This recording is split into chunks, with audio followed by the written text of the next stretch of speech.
Hello, my name is Hersh and welcome to the HERshyt Show. Well, a little bit about it. You're gonna laugh, you're gonna cry, you'll probably cuss at me, but that's alright. I just want to bring to you the realization of what's really going on in this world that a lot of people are afraid to speak on. Enjoy. Welcome to this week's The HERshyt Show. We actually have us a lovely guest. She popped in last week about halfway through about women, and she knows all about women and auras and chakras and everything else. So go ahead and introduce yourself. Hi, I'm Andrea. I'm the owner of Harnessing Your Divine Feminine, and I teach women from a metaphysical point of view how to express yourself via entrepreneurship, elegance, and empowerment. Now go into that. What goes in, but for one, how do I get in contact with you if I need something, and what would I be needing to get in contact with you? HYDF.online. That is my website, HYDF.online. And you can get in contact with me there, set an appointment up. I will do in-person readings and intuitive coaching live sessions, healings, public galleries through the inner space out of Sandy Springs, Georgia. So you call them, book me, I come. And you would need me for anything, really. Every woman that I've ever met needs to learn entrepreneurship, elegance, and empowerment on some level. Even if you're like, well, I don't want to be an entrepreneur. I have a job. I like my job. That's okay. You still got to sell yourself. You still got to know how to present yourself in that way. Elegance, everyone deserves to be elegant, and empowerment. How do we empower ourselves to do so? And learning that fine line between empowering and enabling. That is very true. That is very true, because a lot of people do enable and they're not empowering, and they create that dependency versus independency. So you have a lot hands in on that to be able to push women from, hey, you need to stop latching on to somebody else, get off their coattail, and learn how to be yourself, embrace your true self. And I know you were talking about the chakras and whatnot, so I first learned about it with my cousin with Two Feather Sage. That's when I first learned about it. So I'm still not into the in-tuning and how to go about doing it. So I'm interested in that. To hear more of that. And I'm quite sure a lot of other people are too. But y'all have y'all do like getaways. We do women's retreats twice a year. One local in Atlanta and two in the mountains, which I'm so excited about, coming up in November. And it's open to all women, all cultures, all backgrounds. And it's not a man-hating weekend. We learn the difference between the divine feminine and the divine masculine, right? The divine feminine is always nurturing and creating something. Okay. The divine masculine is not there to just pay for our power bill. Right? Ooh, say it really, again. they're not. Say it right? The divine masculine is there to provide a really solid foundation in which a woman can fly from. That's what they provide, they protect, and they provide and protect that solid foundation for us to build our own empires from. Every woman needs her own empire. And I think a lot of women have gotten away from that because we all have to be so independent now. The way society has gotten. And it's more or less, well, what can he do for me? You know, what can my partner do for me versus what can we build together? And I think that has become right. Like they're not there just to pay your bills. Exactly. They're there to give you a foundation to provide like education for yourself, whatever you need to do to start your business or to get the job you want. For instance, Felicia does that for me, especially when we're at events. She makes sure she's like, okay, did you eat? Here's some food. I'm here for you. I've got your back. I came in today. She was like, let's get you coffee. She provided that solid foundation for me to fly. And that's what significant others are supposed to do. Society has gotten so beyond that right now. It is it's sad. Right. And there was a little skit that came out about the, and I know it was a skit, but the entire internet blew up over it, where that gentleman had supposedly brought food only for his child and not the baby mama's other kids. It's a skit. However, people jumped on that negativity so fast. It was ridiculous. And now she's coming back in and doing a video of, I'm the baby mama he was talking to about his son XYZ. Now she's about to get plenty of McDonald's money off of this skit. And it's skits. But people thrive to that negative and that chaos and that drama because it's taking the energy off of them and their own personal lives. They get to laugh at somebody else's. Yeah. Right, exactly. And people don't know the difference between reality anymore and fiction. No. Like a skit versus reality TV. Mm-hmm. Yeah. And they did it so well, it looked like something really did. Like something that would really happen. Does it happen? Possibly. Mm-hmm. But people aren't putting each other on blast about it.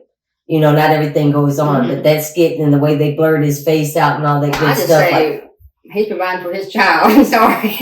Me? But see, that's where the internet is divided at right now, both men and women. Because men, people are jumping, well, what if a woman, would you pay for your baby daddy's other kids? Yes, I would. Because I'm not going to single my child out. But not everybody feels that way. You know what I mean? Right. So again, it boils down to the foundation, your significant other, and doing that platform.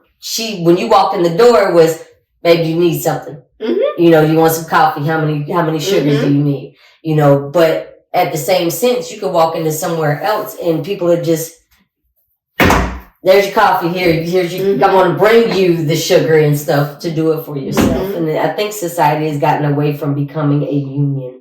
Right. And working together versus you have to do this for me. You have to do this for me. You know, and it's sad to me. It is. It is sad. And not knowing the difference between toxic masculinity and divine masculinity and toxic femininity and toxic, divine femininity versus toxic femininity. People are not educated on that. Yeah. Right. Yeah. Mm-hmm. And they're quick to run to, oh, it's a mental health thing. You got this, you got that. No, it's your energy. Mm-hmm. It's your energy. Yeah, she taught me that, like, to pay attention to that. Yes, it is a lot of mental health and trauma, but like you said before, everything is not trauma based. Right. Everything's not trauma based. Also, we learn to become the observer. Yeah. You know, and learn to kind of compartmentalize and be like, okay, well, now I have power. Now I have knowledge. Knowledge is power. You do better. You know better. You do better. The first time you get to say no and actually mean it, you put your foot down and be like, no. Oh, shit, I can't believe I just said that. And you get excited. Mm-hmm. That's that door path to me. That's that door path. That's that empowerment. You just empowered yourself to finally tell this individual no for the first time. After that, smooth sailing. Mm-hmm. But I bet you probably see a lot of different type of individuals when you do your not man hate weekends, but your getaways. Oh yeah, all sorts of different kinds of women come, and I love it. Different diverse, I love different issues, different, but all the same at the same time. Yeah. Women that are going through things. Well, just in my daily lives, I hear so many stories. So I love all the stories I hear. You know, and I love to see people have success and come back and be like, "Oh wow, you really helped me. I was able to shift that." But yeah, that's what I do. I love it because it really is. If you're worried about your own stuff in your own life, and you're really worried about your education, your empowerment, your elegance, your entrepreneurship, you're not worried. You do not have time to worry about what other folks are doing. Exactly. You don't have time for that. Yeah. Be invested in yourself. Right. Be invested in yourself. Don't allow the outside to creep in, because when that outside starts creeping in and you start shifting that focus, that's when you take yourself off of the trail. Right. You actually knock yourself right back over to another path that you were trying to get away from. And now you're sucked back into it because you allowed that little bit come in. You allow that little bit to come in and it distracts you. And that's really what the darkness is about, really distraction. It's not really some demonic thing coming down and lightning strike us. It really is as simple as, well, I lost my whole energy flow today because I got upset because somebody put on Instagram. Well, now you've stopped creating that legacy. We're creating the legacy for the next 7 generations. I don't have time to worry about what someone puts on Instagram. No. Or what the troll that jumped in on one of our conversations one time. I told her, like, you have a blessed day, honey, because I'm not about to sit here and go. Whatever. That's them internet, them tip tappers. You know, they just want to try to start something and get you amped up. Why are you allowed? You're arguing with somebody you will never see in your life. Right, exactly. Or even if you do know this individual, they're not going to speak that same yah when you get in front of them on the street. They're not going to. They're not going to. They get empowered because they're behind that screen. They think they're untouchable. And we did a show on social media. And I pre-warned people, social media can get your ass whooped. So you gotta watch what you do. Just saying. Mm-hmm. You say one individual. Just saying. But you can't allow people's energy to throw yours off. And that is a choice to me. And when it first starts out and you start desiring to make that shift, it's not going to be easy. It's not. No. You have to change that mindset and you have to look at it and say, you know what? It ain't got nothing to do with me. And put your phone down to the side. Because you really do want to. Your natural reaction is to, I can't believe this motherfucker said that. But then it's like, let me delete it. So that's like writing that long email to your boss, cussing them out, and then you read it, and then you delete it, and it's done because you have to vent it out. You get it out. You have to vent it out. So it boils down to choices. It boils down to choices. It does. It really does. And when we talk about choices, we're going to go ahead and shift the conversation. Women's choices. Yes. So Roe versus Wade finally changed. They took it, they snatched it, they said, hey, we're going to give it back to the states. And that's what a lot of people that got confused at. They didn't abolish it. No. They gave it back to the states. However, without federal protections, we're vulnerable. We are vulnerable. Because the states can now make that choice to, like Louisiana was trying to make that murder charge against women that got an abortion before Roe versus Wade revamped. Right. So what are these states going to do? Why would they go back to 1970? It's not sustainable. That was just a distraction from something else. It's got to be. Yeah. It's got to be. It is. But when you open that door up, you open that door up because they use the same Roe versus Wade was pretty much the platform for a lot of other rights. Right. And protections from the federal level. And people, I've seen it all over the internet where they were like, well, you do know they just gave the rights back to the states. And I'm like, well, you do know these states are still wanting Jim Crow laws. So right, exactly. If we don't have the protections on a federal level, you're going to have the backwoods wire hanger, absolutely forced miscarriages happening. And a lot of women are going to die. It is. That's just how it is. Women are going to figure it out. They've been figuring the shit out since the 1800s. What makes you think it's going to change? Right, exactly. No, that's very true. And I've talked to a lot of women who have had abortions. I talked to a lot of women over their whole fertility journey. Okay. And I support whatever a woman wants. Yeah. Like, if you want to get pregnant, I'm your cheerleader, I'll throw the baby shower. If you have an abortion, I'll drive you. Here's the thing. I've never met a woman that aims for an abortion. No. Right? It's painful, no matter. Of course, there are a few women out there that purely use it for birth control, and I coach them through that. I'm like, from a holistic point of view, this is terrible for your body. It fractures your chakras. You have to pull this in. We're not going to do this anymore, right? Also from the other side, most women, and it's very, very common today, even when the father of the child is a relative, or a rape, yes, or you find out that the child is going to be born severely disabled, brain damage, or you might die or your child dies. Now, I will say that I've never been pregnant. I don't honestly know what I would do if I got pregnant today. I honestly don't know. Now, I will say that if I'm in that situation and my child's severely disabled or someone may die, I don't really want to have to spend the extra money I'm already in pain. Yeah. Please don't make me, it's not a vacation. Yeah. Let me stay in my hometown and go to the doctors I'm comfortable with and be around my support system to handle this. Now, in saying that, even before this got turned over, there were still regulations on late-term abortions. Yes. I've known women that have had to do late-term abortions because you don't want to push out a stillborn child and you might die from it. But I've known women that did have their child pass away in their womb and they had to carry the term. Right. Yeah, I've known that too. And you still have to go through the labors and the pains of giving a stillborn birth. Oh, that's bad. Yes. That's terrible, man. There are women that have that had just to made my do heart that. I know, I was like, that make them look at it like I wouldn't want to look at it. That makes you see it. You gotta. A lot of women do hold the baby. You've seen pictures. They've actually posted pictures where and people are like, "You're so crazy." I'm like, no, they're holding their child. They're saying goodbye to their child. Right. That's no different from you going to a funeral home and all off in the coffin taking photo shots. It's the same, but it's a baby. But I guess you would have a connection if you have that Right. with you for You 9 have a months. connection. You A don't have a woman is connection. literally, we are, Wow. we're the tomb, we're Y'all the just- temple, I we're We never are thought the about that. channel. We are the, yes. we birth the souls. But you know what I also think it is, and when you said something about they're covering up something else.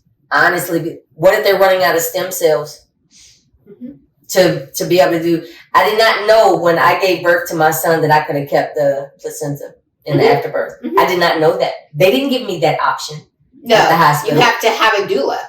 But they're also using all of our placentas and our afterbirths to do these stem cell studies. Are they running out of stem cells? Because you use the embryos. Then we looked that up. It's the embryos and the They and use the afterbirth. the cells from the blood in the umbilical cord. Yeah. It's used by athletes to repair torn cartilage. Elderly people that has arthritis real bad, like the stem cells actually repair them. And it's coming from a woman's afterbirth. Yes. They don't make that known. No, they don't make that known. And they don't give us the option. Like, we have to damn near fight to be able to keep the afterbirth ourselves. It is ridiculous. So are they running out? But what would you do with it if you kept it? And I guess that's what they're just saying. So if something happens to my son or for me, why not use my own? So you encapsulate the placenta. Yeah. And then you pay for it. But I think you could pay for the storage as well. You pay for the storage as well. Yeah. Okay. But it's yours. Why do we have to fight? What do you mean, freeze it? Yeah. And it's obviously worth a lot of money. Let's just put that. Well, also, it'll help you fight cancer. It'll help your child fight cancer. Things like that, yeah. Yep. They're using stem cells because the stem cells, they can regenerate damn near any part of, so like a nerve, how a nerve grows back. Stem cells, if they put it inside of you, like the old rich people, like we saw that video where they did, they came to Paulding County, didn't they? Yes. Where they was discussing about stem cells. It was a room full of old folks. And they was like, yeah, we could put this in your heart. We could put this in, you could put it anywhere but the brain. Yep. And it heals the body. It's natural, it adapts to wherever you're putting it at. And it grows into whatever your body is needing. That really comes into just class wars, right? Because we have this knowledge because we came from a certain amount of privilege. Yeah, I come from working class, but also knowledge. I've got friends and family who know things, who will step in and be like, okay, this is what you need to do from the medical side and holistic side, right? And the support system. There's people that are not born with that kind of support system. Nope. Sure ain't. And that's just classism. It is. It's classism. And the fact that hospitals don't just say, okay, do you have your doula? What do you want to do with your afterbirth? Let's discuss that. Hospitals don't say that. Nope. They damn sure didn't ask me. And I was in labor for 4 days. Right. You had plenty of time to ask me what I wanted to do. You know, I just wanted them out. That was my biggest thing. And then, you know, like in the movies, they see the baby pop out and they think that's it, that's all. No. You go through labor again to push the afterbirth out. Right, you do. Yep. They didn't tell me that part. I wasn't ready for that part. You were like, something else coming out? I was like, wait, whoa, what is that? Yeah, no, Started going into contractions, and it's the afterbirth, it's the placenta. You're pushing that out. Where he was the sac. You gotta you have to push out the sac. Yeah. Yeah. But I said, I'm one and done that day. I was like, nope, I'm good. I remember being there when my son Jet was born. And there was no thought. Were you in the room? Yeah, I was in there, but it was no thought of when all that came. Like, I'm happy to have my son. Whatever y'all do, just take that out. I don't want to but that's how we're conditioned to think. Right. You just like, oh, that's trash. Just trash that. Give me my son. And it's the sac is actually where the baby was being carried. You have to push that thing out too. I learned all that about 10 years later. Yeah, we have to push that out too. I'm telling you, it shocked the shit out of me. I was like, wait a minute, what is that? I thought I was having another baby. It's not as intense, but you're still going into labor and you're still pushing that sac out. But they don't tell you anything. They don't give you the option to keep it on spot. No, they don't. Nope. But at the end of the day, it's our choice. It's the individual's choice. If there's women that don't want to have kids ever, but they can't go in there and get their tubes tied unless they have 3 minimum in Georgia. Yeah, I got a friend of mine. She's got a daughter. She's probably 9, 10, 8, something like that. Yeah. And might be a little older. I really don't know. But she's got the Angelman syndrome. And she was like, she made a point. She said, so some devil comes in and gets her pregnant. Just say she got raped or whatever. She's forced to carry that baby. And it would probably kill her. She can barely even walk as it is. You know what I mean? And I was like, that really changed my perspective. I was like, man.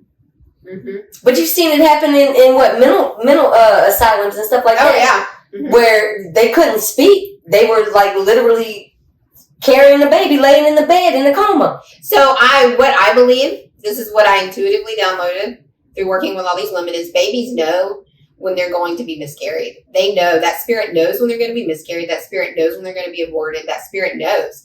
And all babies come to heal the family, the woman, the family, the dynamic. Every single child that conceives comes to heal that dynamic. And they know it. Sometimes that woman miscarries because that spirit's healing the womb for the next child. Or the woman is producing necessary enzymes and hormones and such to maybe cure her from cancer or prevent cancer. There's so much mystery behind it that we still don't understand because there's still just not enough funding for women's health. Exactly. And then you're going to sit there and tell them you will have this child. But I have seen in some states they're doing it as 16 weeks versus, so there's still time frame. It's not, but most women don't find out they're pregnant that early. No, they don't find out they're pregnant that early. They're not. But, also it comes from a little bit of like sexual empowerment and liberation, right? Yeah. Like I came from a long line of strong women, right? And they use their voices. So if I did enter in a sexual relationship with someone, like I'm speaking up. And most women, they don't speak up, right? I'm like, well, I don't want to have a baby. You're not going to do that to me. Like, I'll say that. Like, and you're putting it out on the table. I'll put it out on the I did that table for her early. the first time.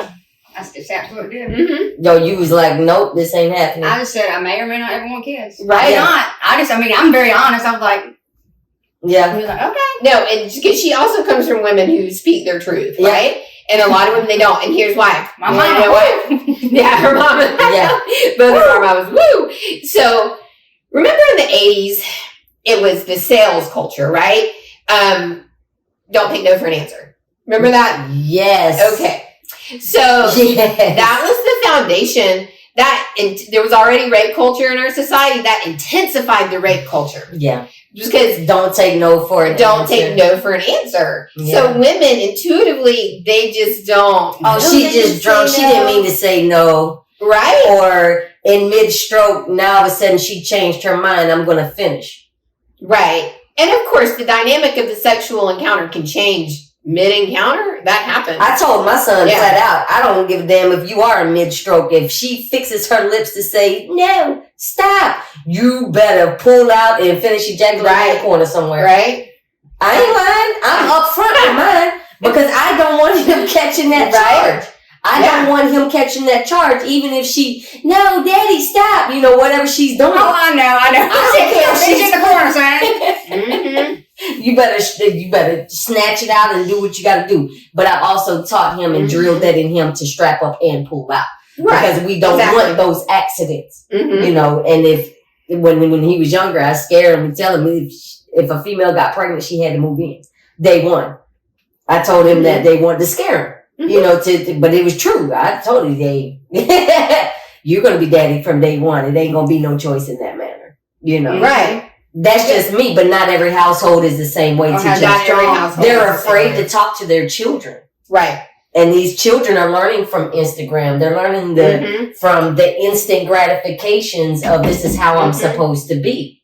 But now you're telling this young girl, you don't have, or even older women at 40, it's a high risk over 40 of having children. You're telling them flat out, if you get pregnant, you have to keep this child. Even if it is a high risk to you, right? You're going to carry this child because you found out at 15 weeks in one day. Right. Per the state. Because then now there's no federal protections, meaning that there's no federal funding coming to the women's health aspect. Right. And people think that there's these abortions clinics that just are awful and people are just lining up to kill babies. This is not how it works. No. Abortion's up in doctors' offices and hospitals and is really a medical procedure. It's not like people are walking through. Federally funded. It's federally funded, right? Until now. And there's a million different reasons why a woman would have an abortion. Besides, I just don't want a kid and I'm an awful person. And the ones that want to take advantage of that and, just constant, that's their contraceptive is the abortion. That is so slim. That is so few. It's less than 1%. It is. It really is. Versus the women, the young ladies or the women. And then they'll be like, well, just give your child up for adoption. We had that conversation before. I mean, I've been the one before. It wasn't me doing it, but but they're clean facilities. They're actually clean. It's very professional, and they give you the option, and they ask you again, over and over again. Are you sure this is what you want? It's not just like it was very professional, very yes. And they put you to sleep, and that's it. Yeah. But now, if this actually does go through, and these states start blocking or whatever, there's going to be a lot of old school. With the squeegees and the soaps and the rods, we've all. My mama told me the beauticians used to be the hairdressers. Yeah. They used to do that. Well, there's essential oils you can take too. It's as simple as mixing the right. Where your body rejects the baby. Yeah. It'll force menstruation. And that's crazy though. Women got to go through so much, but we're not allowed to have our own choice in that. That is. I don't know how it's going to go with these states, but and a lot of the big corporations, I applaud them.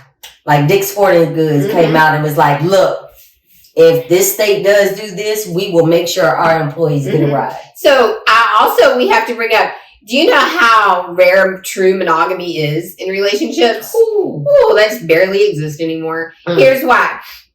Okay, so you're married 40 years, whatever. That woman gets tired at some point. I promise you that. And then she is turning a blind eye to whatever that man does. Or sometimes it's a man turning a blind eye. Is that, hey, I don't judge. Do what you have to do. But these politicians and these CEOs, they're going to overturn that law because the millionaires are going to want to have their mistresses have an abortion. And that's exactly why it's going to turn over. Yeah. And that's what we was talking about before. I think this even started because somebody got their feelings hurt. Right. Exactly. Somebody must have had an abortion that they didn't want to have an abortion. And now I'm sitting in this power seat. I can push this agenda over because this is the position that I'm in. Well, all news is a distraction to what's going on. There's always a side story. Nothing's ever as it seems. Ever. It doesn't matter what it is. I just hope it doesn't unravel a lot of the other protected laws that also fall under that same amendment. Right, exactly. You know what I mean? So they're now discussing going after the LGBTQ. Right. They're discussing going, and one of the congressmen, one of them dumb fucks actually said something about, okay, now reverse Brown versus education. Right. I'm like, wait, what? Why would you? It was like in Texas somewhere. It was one of the politicians I don't know if he was trying to say it jokingly, but that's not something you joke about. We're not trying to get Jim Crow laws back. No, we're not. Right. You already are trying to say, well, let's change slavery to involuntary relocation. Did y'all see that?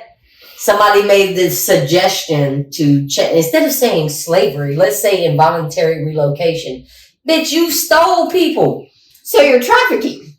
Exactly. It was legit trafficking. Right. But you want to change the way it's said because it's a nicer term? No. Right. Exactly. Just stop. Let people, for one, we need to teach the truth of the history, period. Right. For two, women have fought so hard to get to where we are now.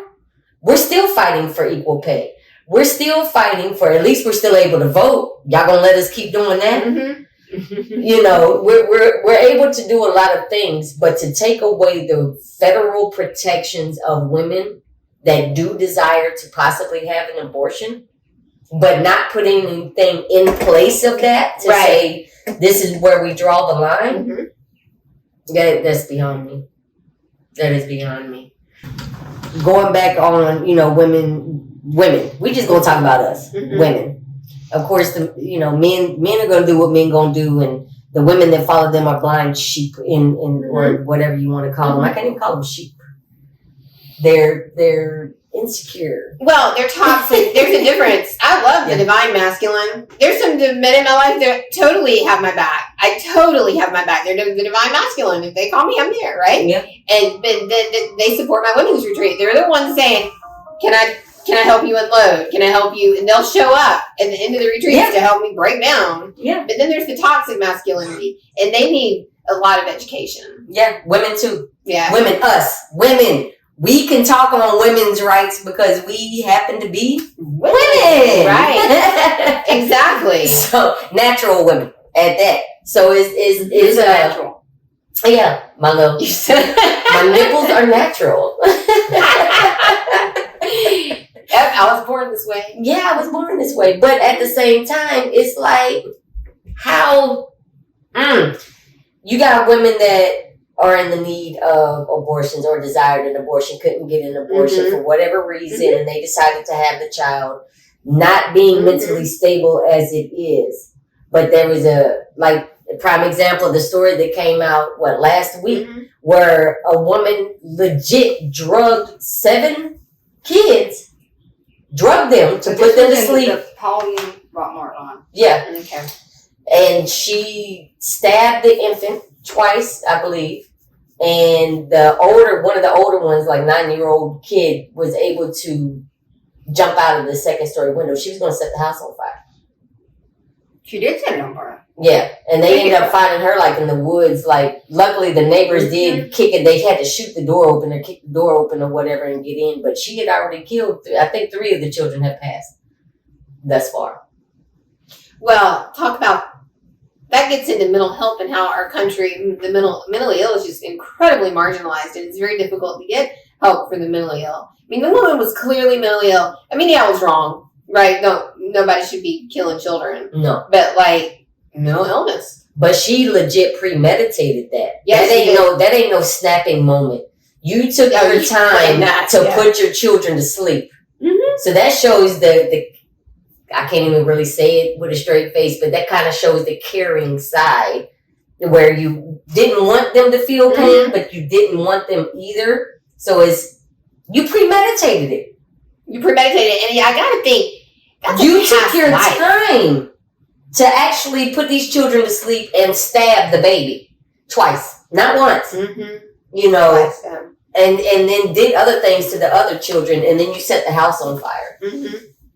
What that make that make sense? I can't make that make sense. I can't either. I mean, it could be, and this doesn't excuse it, but here's a theory. Past life. Obviously she killed a bunch of people in a past life. Or she was a child that was killed in a past life. Mm. We carry that in our DNA also. Patterns come back. Yeah. Your DNA, you're reliving your DNA right now. And also, we carry 7 generations in our DNA. All the time. I think I done did myself. I'm done. I'm tired. I really would love to sit down with that woman. I'm tired. I would love to sit down with her one-on-one. No, I just thought about something. And there would have to be a glass or something in between us. Why not you punch? But not just punch. But I really want to know, because the mind intrigues me. Well, I want to know what were you thinking at that time where you thought it was okay to try to kill all your children? Well, she had a negative entity talking, and that negative entity took over herself, so she was no longer there. That's what mental illness is. It's just a negative entity. I wonder if drugs played a role into it too. I'm sure. Addictions. I mean, that neighborhood itself where it happened is... So demons are not what they think they are, right? Demons are not like Lucifer's not going to come walk. They don't care about the few of us sitting in this kitchen. Yeah. They're master marketers. When you think about a demon, think about McDonald's, 1 billion served. They know how to market in a way -4. Right. So the addiction's the demon. Yeah. And the demon tells people a lie. They say, this is how you're going to get respect, power, happiness, control over your life. Keep doing this thing. Keep drinking, keep taking the pill. Let me take control for you. I'm going to get you the life you want. And that's just a lie. And addictions are so readily available in our society. Now, so that woman was listening to a demon, and she was telling her a lie. Yeah. That demon was lying to her, saying, well, this is your way out. I mean, she got her way out for sure. She don't have to make it. To me, she should have just killed herself. Yeah, just kill herself. Why harm the innocent children? Right. if you're not strong enough to just go ahead and take yourself out, or weak enough, let me say weak enough, because they didn't even, just take yourself out. Why do these innocent children have to be harmed? That's the part that. Right. Now, what about, the only way for a woman to get postpartum depression is she actually fully had the baby, right? Mm-hmm. So what about these? No, not necessarily. So I don't know. If you miscarry, anytime when you have a child, any type of traumatic event is postpartum. Like it's some type of stress disorder, any type of traumatic event. But with postpartum, it is, she may have had a miscarriage, or she may have had an abortion, or she may have had, when you carry and you have to spit that dead fetus out, whatever, you can still get postpartum. Or ectopic, right. Yeah. Which makes no sense. The baby is not viable. It's not even alive, and they're going to count that as abortion. Seriously? Mm-hmm. But she's got 7. I don't know if all of the children were hers. I don't know the full story behind it, but 7 children, irregardless. And if you had 7 children and you would never, I've seen where women didn't take care of themselves afterwards. They just went into this robotic state and they did the mommy role. Mm-hmm. They did the cooking, the cleaning, the sports. They just went with it. And then one day they just can't take it no more because they never dealt with their own issues. They never admitted that they had postpartum depression. You've seen women, we know of a few that after they had their children, they have more than 1 or 2, and then all of a sudden they stop cleaning the house. Mm-hmm. They stop cooking. They stop going out. They stop, they sit in the shower in the tub for hours. Yeah. We've seen it. I've seen it. And men will leave them. Their husbands or their baby, whoever will leave them. Because, you've changed. You stopped doing the things that you used to do. Well, bitch, you wasn't paying attention to me. I'm crying out for help. Right. But you don't give a shit. You just want me to continue the cooking and the cleaning and the doing everything else, but I'm not being taken care of. You got to think about that woman's support system. Like, she had not one person that said, wait a minute, I'm worried about you. Yeah. Not one person. Because that's where people get that hands off. They want that drama, but they don't want to step in and say, hey, I got you. What's going on? Right. They're not paying attention to the patterns that tell a tale that we know of. And we say it all the time. Patterns tell a tale. When people seclude themselves or start changing or saying little slick shit, I'm just going to kill these kids. They done said it. But people don't pay attention to it. Mm-hmm. They laugh it off like, people always tell you they are if you just listen in between the lines. Mm-hmm. Always. Mm-hmm. Always. They do. I had my first babysitting job at 12 years old. Mm-hmm. And I've ran daycares. I've done it all. I think that was probably the best birth control ever. Because I've seen firsthand. I've been a nanny. I've seen the cost behind things. And if you don't want your teenager to have a baby, just take them to it. Summer job at a daycare. Mm-hmm. You start thinking real quick about what goes into you. Mm-hmm. Real quick. And then they say, well, it's all on the woman. She should tell him to strap up. She should make him do this. Right. Well, what part does the man have in it then? I mean, he's the one that's got to ejaculate for the sperm to get in my little egg. And right? Ta-da, we got a baby. Right. So it takes 2. It totally takes two. So why is it just on the woman? Right. Why is the man not forced to get a vasectomy until he's willing and able to have children? Mm-hmm. Why are women not able to make the decision to get their tubes tied unless... In Georgia, I've had a full hysterectomy, but I've heard women say that they try to get their tubes tied after the first one. And they'll tell them flat out, no, you have to have 3. Mm-hmm. Which is terrible.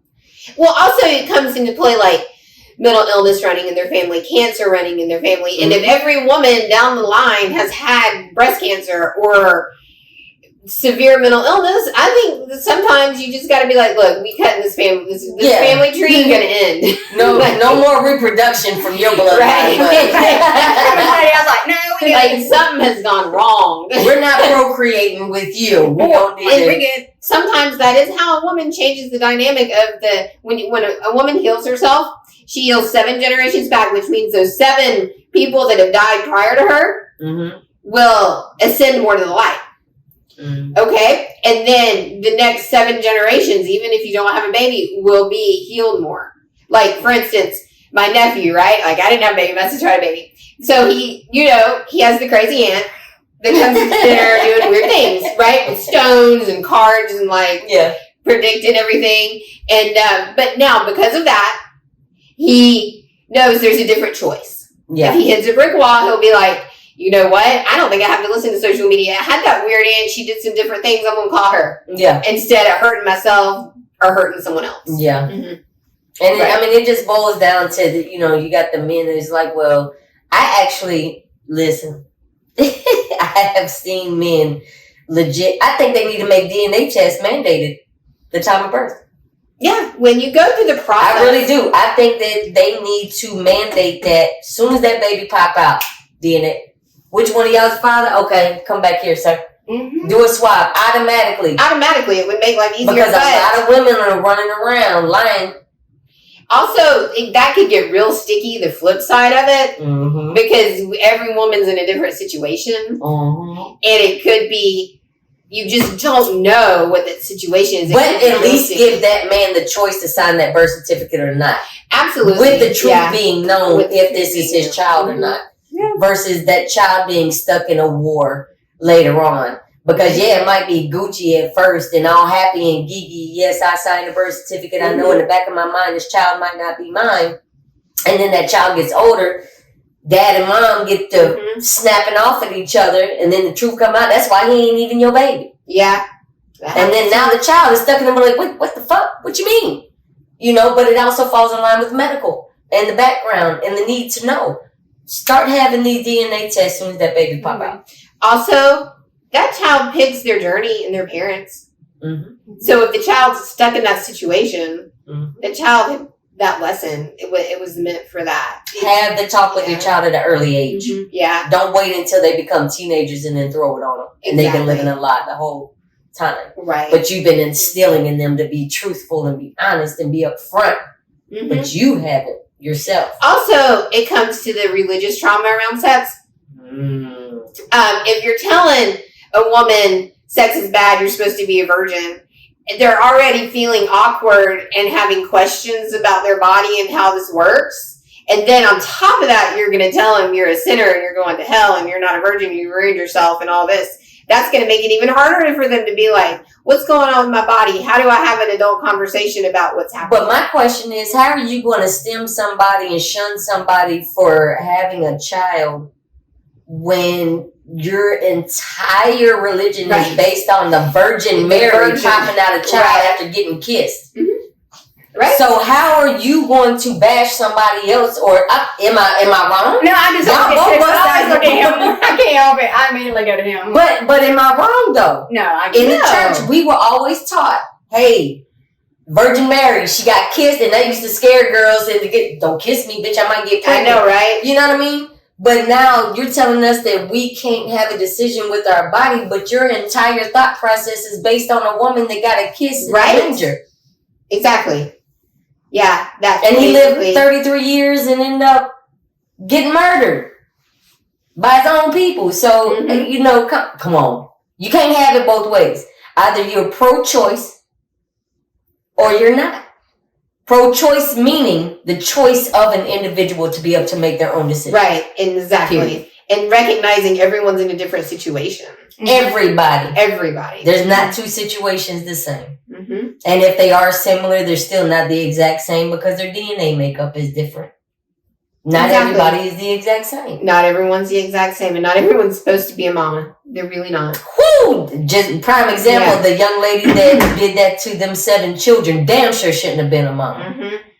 And you want to sit here and scream about, well, just put them up for, we're pro-life. But I'm not going to go get them children out of the foster care system. Right. Exactly. I don't have time. Exactly. Yes. I don't have time. It's like crazy while I'm sitting there when it comes out, okay, formula, all this shit. Yeah. Right. Or even just guidance, just your time. Yeah. You don't even have to pay for anything. You don't have to get the babies. There's older kids in there that are very independent. Mm-hmm. But you don't want to worry about them. You just want to worry about me incubating this spermlet. Right. Well, pro-life so much is about wait a minute, I see that you're a woman and I see that you are showing signs of severe depression. Why don't you come on a retreat? Why don't you sit down? Let's have some coffee. What can you afford to do? What can you not afford to do? Let me empower you. That's pro-life. Yeah. So to me, bottom line is pro-choice.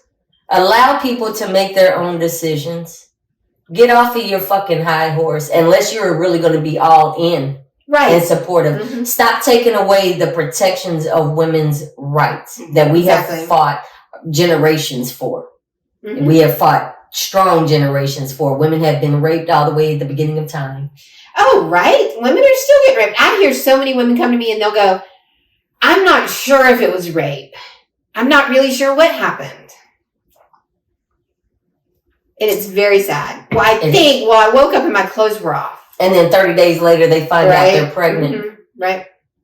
And if you don't get that in line before 15 weeks in some of the states, then you can't get an abortion. But they're taking away the federal funding. They're taking away the federal protections and putting it in the states. And I can only hope that the states do the right thing. I know. And they will. They will. I know they will. It'll overturn. As I said, this is a distraction from something bigger. I promise you it's a distraction. And gay rights are not going to go away to get married. I promise you that, because that's money. That affects every state's dollar sign. Mm-hmm. Mm-hmm. But until next time, man, be pro-choice, man. Please open your mind. The HERshyt Show. Mm-hmm. Be sure to log on to YouTube.com and subscribe to the HERshyt Show at TheRShytShow.